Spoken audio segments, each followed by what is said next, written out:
A well-adjusted person is one who makes the same mistake twice without getting nervous. Those who stand for nothing fall for anything. Real liberty is never found in despotism or in the extremes of democracy. A promise must never be broken. Why has government been instituted at all? Because the passions of men will not conform to the dictates of reason and justice without constraint. Those who expect to reap the blessings of freedom must undergo the fatigue of supporting it. I never expect to see a perfect work from imperfect man. If you don't stand for something, you'll fall for anything. Those who love liberty must associate and support its defenders. A sacred respect for the constitutional law is the vital principle, the sustaining energy of a free government. Men often oppose a thing merely because they have had no agency in planning it, or because it may have been planned by those whom they dislike. It is not the cause of one poor printer, nor of New York alone, which you are now trying.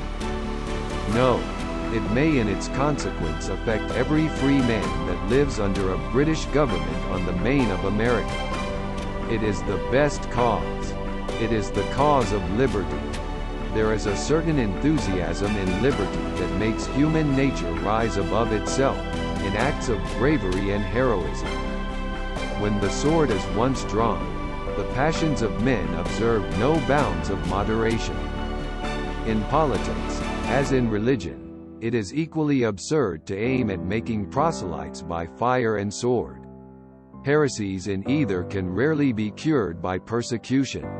To secure the public good and private rights against the danger of such a faction, and at the same time to preserve the spirit and the form of popular government, is then the great object to which our inquiries are directed. The prosperity of commerce is now perceived and acknowledged by all enlightened statesmen to be the most useful, as well as the most productive source of national wealth, and has accordingly become a primary object of their political cares.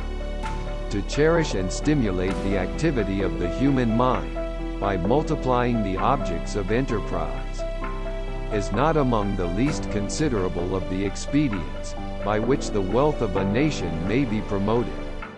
In the general course of human nature, a power over a man's subsistence amounts to a power over his will. In the usual progress of things, the necessities of a nation in every stage of its existence will be found at least equal to its resources. The instruments by which government must act are either the authority of the laws or force. If the first be destroyed, the last must be substituted, and where this becomes the ordinary instrument of government, there is an end to liberty. The people alone have an incontestable, unalienable, and indefeasible right to institute government, and to reform, alter, or totally change the same when their protection, safety, prosperity, and happiness require it. The truth unquestionably is that the only path to a subversion of the republican system of the country is by flattering the prejudices of the people, and exciting their jealousies and apprehensions, to throw affairs into confusion, and bring on civil commotion. If we must have an enemy at the head of government, let it be one whom we can oppose, and for whom we are not responsible. The sacred rights of mankind are not to be rummaged for among old parchments or musty records. They are written, as with a sunbeam, in the whole volume of human nature, by the hand of the divinity itself, and can never be erased.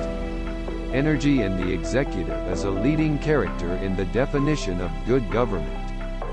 The best we can hope for concerning the people at large is that they be properly armed.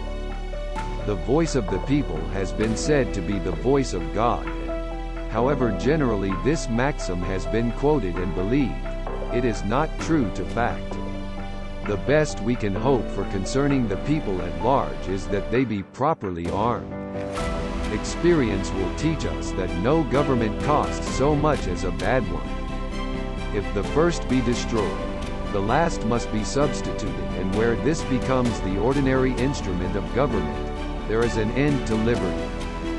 The voice of the people has been said to be the voice of God. However, generally this maxim has been quoted and believed. It is not true to fact.